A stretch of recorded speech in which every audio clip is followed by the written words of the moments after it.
Hello and welcome to the Client Generated Pack. My name is Adam. I'm the head of social media marketing at Rose Training, and I've put together this pack to help you build your business, your celebrancy or wedding planner business using social media marketing. And these are a couple of strategies that you can use quite easily to build your business quickly. Now, if this is a place to begin, if there was a top 10 list of things you should do first, I would put these in the top five. Not to say that the other five top 10 things to do are more or less important. I just think these are the quickest way to get started in generating leads for your business and generating sales. So let's get started. Okay, I think to begin with, you need to answer these questions for yourself. What area will you work or farm as far as your business goes? How far would you like to travel to do a wedding? How far would you go? And who will your customers be? What are your strengths in terms of the marketing that you're going to provide? Is there a particular style that you have that you often get praised for or complimented on? A type of aesthetic when it comes to perhaps your writing skills, your photography, the way you organize things, and determine how you're going to present yourself. So what your image will be. Now, you might be really good at crafting ceremonies, and so you might create posts which include some of the most inspiring sort of sayings or anecdotes that will attract people to you, or you might have beautiful wedding images that you get from a free site such as Pixel or Unsplash. Um, and you want to be able to find out like what your brand is or what your image is based on, your strengths, the type of customers that you're looking to attract, and how far you're going to travel. If you're going to be the Hunter Valley wedding celebrant, that's going to be a different image or brand to somebody who's going to be the Byron Bay Beach wedding celebrant. And so determining what your strengths are and what your image is going to be is very important to start with, because you want to be using that message all day long through all your posts, all your writing, all your images. Now, these are the tools of the trade that you're going to need. If you don't have them already, I'd suggest going onto YouTube and working out how to put together your Facebook page, an Instagram account, an email template, or a series of emails, and your info packs, which are going to be in a PDF form. A website is not entirely necessary at this stage. I would work on having one. It's advisable, but not completely necessary. A Facebook page, I think, is much more handy, particularly to the strategies that I'm going to introduce you to right now. Okay. When we talk about strategy, we're talking about doing something to get, so we're going to do this in order to get that. And what we want to get are couples in love that want to get married to become your clients. So we're going to do this to get that. And if it works, we're going to keep doing it. All right, I'll just say quickly here, this presentation is about 30 minutes long. It's not too long, so stay tuned. So stick with me.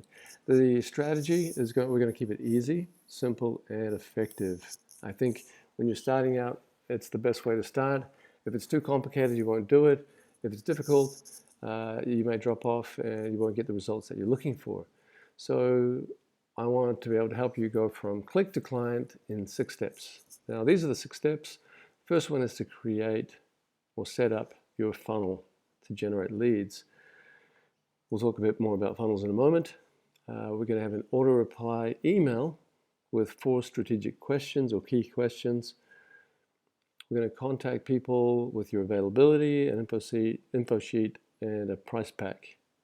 Okay, we're going to request a booking fee from people to hold the date that they want you to come and marry them. And then we're going to move to the next step, which is that this client will send you a confirmation and arrange to meet. Yay! Once you meet, you're going to talk about filling out a NOIM, or Notice of Intention to Marry, and then you'll discuss the ceremony that you're going to put together with them. Okay. After that, you will then email them an extensive info pack with a questionnaire which they will fill out using that info pack, which will set in place the basis for the ceremony. And that might go back and forth a few times before the wedding date. Okay. And then to finish up, I'm going to give you a bonus hashtag strategy. Okay. So fun with funnels. To build a funnel, you're going to need a Facebook account, a Facebook page, a Facebook business page, and an Insta account, which will be attached to that. Facebook owns Instagram, so you won't need two separate business manager pages. You'll just need one for Facebook. Okay, so creating a marketing funnel. Basically, we've all used a funnel either in the kitchen or in the garage. You put something in the top and it funnels things down and it comes out the bottom. What do we want to put in the top? We want to put in leads. What do we want out of the bottom? We want to get some sales or some clients out of the bottom. All right, so realistically, it kind of breaks down like this. If you have 1,000 leads in the top, you're going to get about 100 people who are interested, and that will turn into about 10 people who become customers. Right, so 1,000 people, that's a lot of people to talk to. And the great thing about social media is that you can reach out to 1,000 people quite quickly. Right? Realistically, in a month, we might see 40 to 50 leads. That would be great. And those would turn into maybe 4 to 6 prospects, turning into maybe 4 customers. And I think if we could achieve that for you, that would be, I'm not saying it's, I'm saying it would be realistic, and it would be, I think, ideal, and something to work towards. Right, so how do you get people interested, leads coming into the top of your funnel? Well, we need to create what's called a lead magnet. Now, a lead magnet is something that will generate traffic to your Facebook page or to your post and to you, and it will generate leads, people who are interested in your services. And it's also a way to nurture leads. So you can send out a number of these lead magnets to people in a series, sort of nurturing them along. At the same time, they're getting to know you a little better. And ultimately, we want them to turn into customers.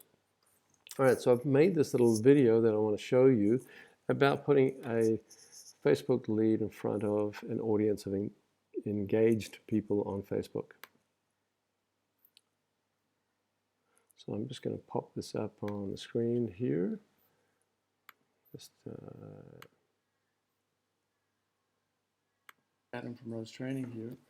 I'm the head of social media marketing, and today I'm going to show you how to place a Facebook ad in front of an audience of people in a geographical region who have changed their relationship status to engaged. Okay, so I'm using this page. This is a page that we've been using to test run this particular strategy of putting a post in front of people who are engaged. This is on Jean Marie Sullivan site to see, so you can see this is a real page. And we're going to go into the ad center, which is up the top left. And as you can see here, we've got some previous ads that have run before. And we're going to click on Create Ad. Now there are several types of ads that we can run. What we're going to, for our purposes today, we're going to click on Get More Leads or More Clients. Okay. Now an ad, as you know, appears like this in your news feed, and the elements of most all ads are there's a headline at the top, there is some text that follows, and an image. Below the image, we've got this call to action button. Now on the left here, we can edit all these elements. As you can see, a single image can be changed to a video or to a slideshow. For today's purposes, we've got a single image in there of Jean Marie. Now, the headline is Jean Marie, a Sullivan to See, as you can see there. The text is, together we'll write a fairy tale to enchant and capture the hearts of family and friends. The call to action, you can select from 1, 2, 3, 4, 5, 6 different options there. I have A/B tested these particular buttons, and Get Quote is the best option by far. I tried Learn More before. We got 0 leads for it. Get Quote returns some good leads for us. Now, below that we've got the audience, so where we can target an audience in a particular area. If you live in Perth, of course, you're not going to use Brisbane, Queensland.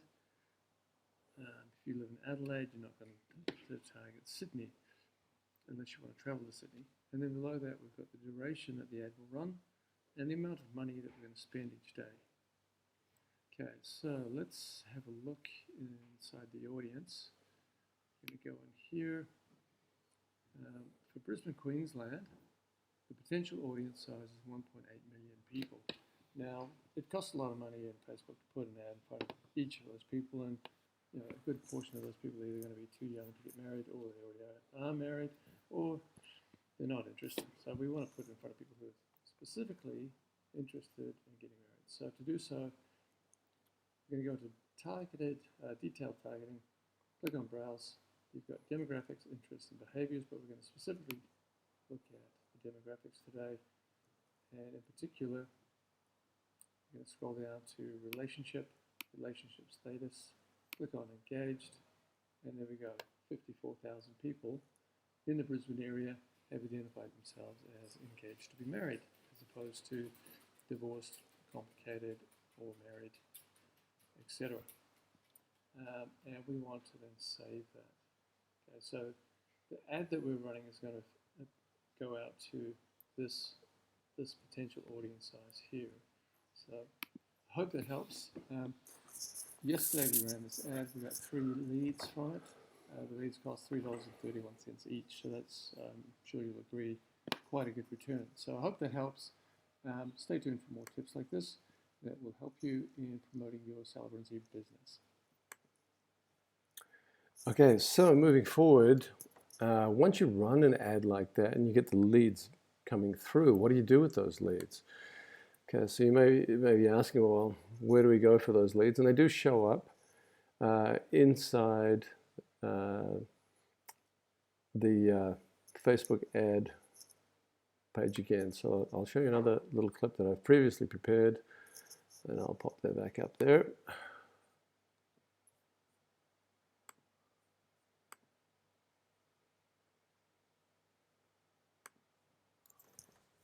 Okay, so we're back in Jean Marie's Facebook page.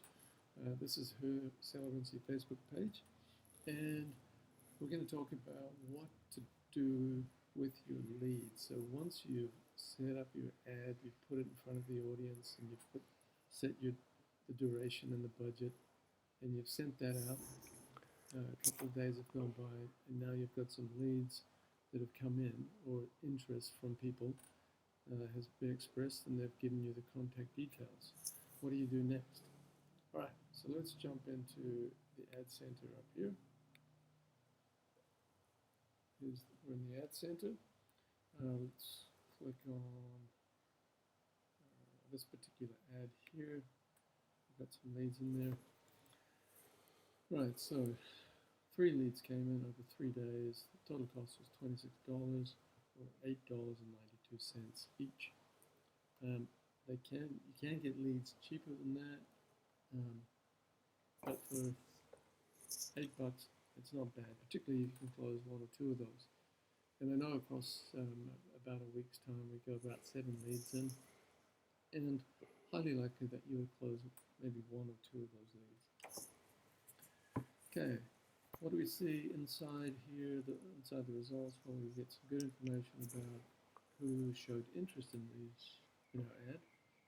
97% were women, 2.93% men. Okay, so we can see that tells us a lot about our audience. Also the age groups, 18 to 24, 25 to 34 being the highest age group. That's no surprise given that average marriage age in Australia is 29 for women and 31 for men. That then dropped down to about 20% of our people looking at the ad were age 35 to 44, then 45 to 54 goes down. So the two, the biggest group were the 25 to 34-year-olds. Right, what else? We can look at the placement of the ads, where they were placed, newsfeed on mobile app. So it featured mostly on people's mobiles. Only 1% was seen on people's desktop computers. Right. And then also we ran that ad on the Sunshine Coast and in Brisbane. Those are the locations. And what locations were they in? Again, Queensland. That's where the ad was run. Now, we've got these 3 people that have expressed interest, and we're going to blur those out for privacy sake. You want to contact them, and I can't stress this enough, as soon as you can. If you automate it, that would be good, but if you're doing it manually, you want to be checking this regularly, and you don't want more than half the business day to go by before contacting them. If you contact them within the hour, that's great. Okay. Now, you can automate this process, which is a little bit more sophisticated, and I'm just going to mention it briefly here. Manually, you would just download. You can click on the download leads option, and that would give you like an Excel spreadsheet with those people and the details in there. Or you can click on connect your CRM, which you can automate the process of these leads going into a client management software such as OnePage, Pipedrive. There's a whole host of them. Some of them are very expensive. Others, like OnePage, are very cost effective, and you do like to have a look at that. Okay, so that's what you do. So we're going to take the leads that come in, we're going to get back to them either by calling them or email, and there's a couple of ways that we want to do that, either by having standard templates, and we'll talk about that in the next section, or we'll have an automated email process, which is also included in the next section. All right, so let's just close this up.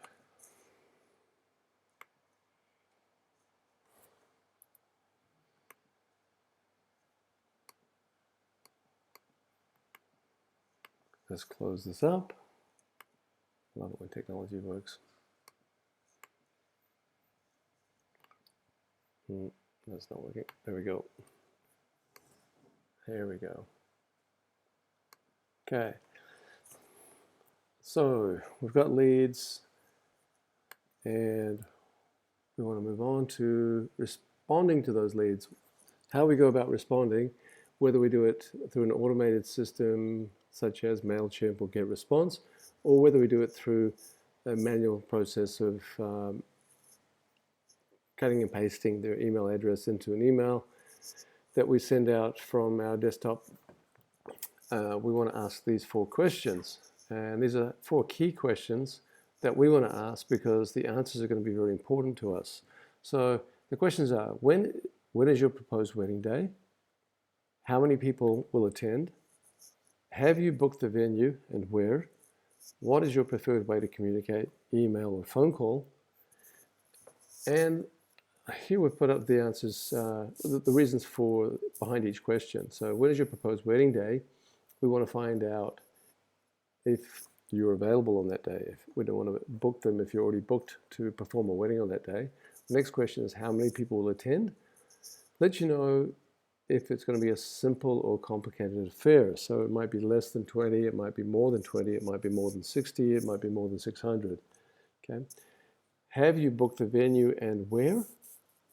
The reason for this question is to consider travel time and also the effort required. Will it be a backyard wedding or will it be a black tie wedding? And the next question is, what is your preferred way to communicate? Email or phone call? Some millennials don't like to talk on the phone. They want to think things over and respond when they decide rather than on the fly over the phone. Okay, so they come back to you and they want they want you to be the celebrant. So what do you say? So the first thing you want to do is congratulate them and let them know that you are available on that date. Otherwise, you might respond to them with alternative dates if you're not. Mention the venue that they have chosen in a positive light. This is very important. If you don't know about the venue, then we'd suggest you Google it and say something nice about it. And then give them a basic information pack that includes the price quote. Now, your price quote should offer 3 levels or options with a high, medium, and low price with various inclusions for each point. A low price would be for perhaps 6 people. They just want to elope, they want to get it done, and with no frills. Whereas your high level or high option might be include a sand ritual or wrist fastening or a leather binder to store all of their important documents in. So the point of this is to set yourself apart from other celebrants that they may be considering. Now, step 4 is to arrange to meet. So once they've paid a booking fee, then, and not until really, it's not really worth it if they haven't paid a booking fee yet. Occasionally they might want to just get together for coffee to suss you out. But otherwise, once the booking fee has been paid and you arrange to meet, you're going to get together with them in step 4.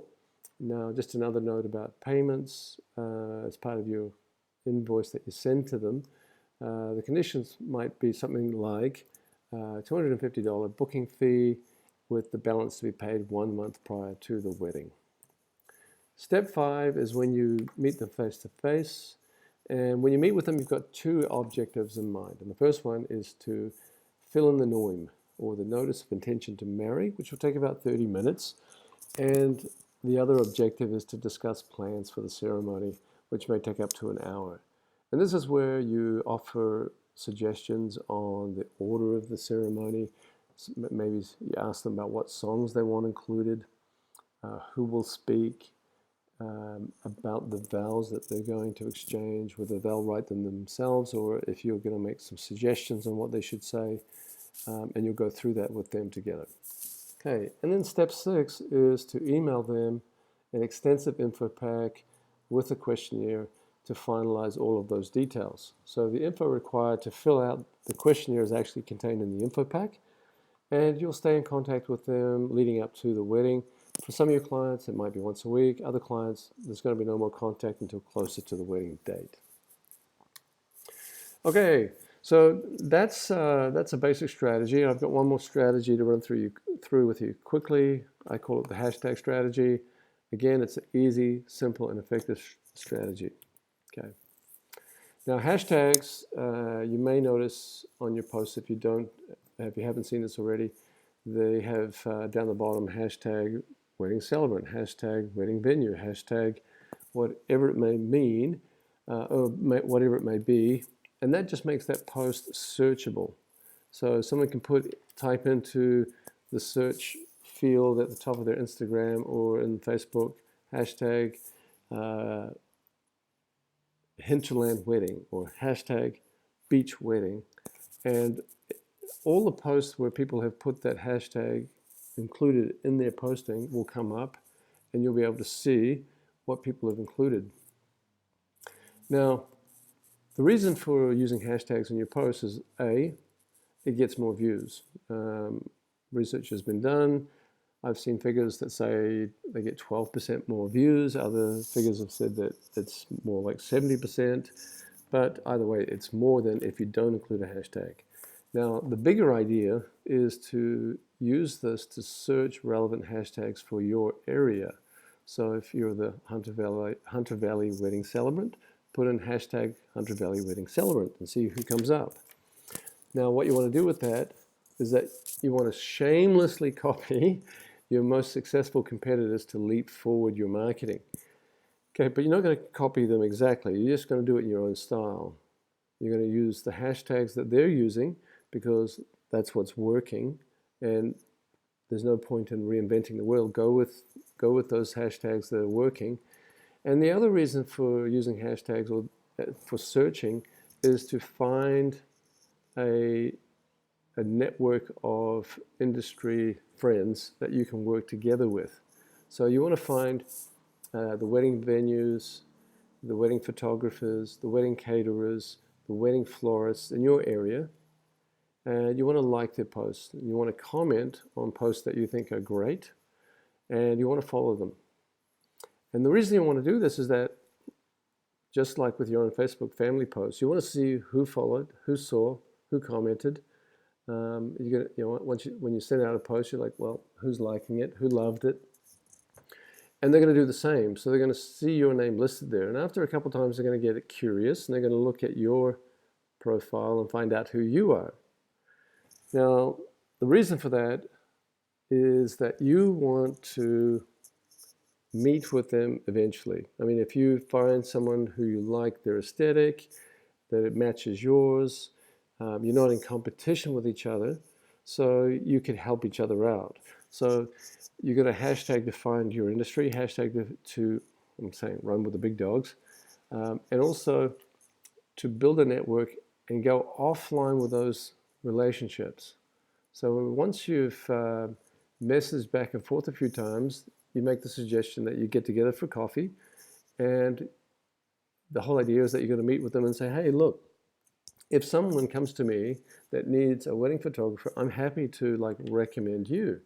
And likewise, if you find somebody that comes to you and says, look, we're getting married on such and such a date, and we'd love you to be our photographer, and you ask them, have you got a celebrant yet? And they say, no, I would love it if you referred me.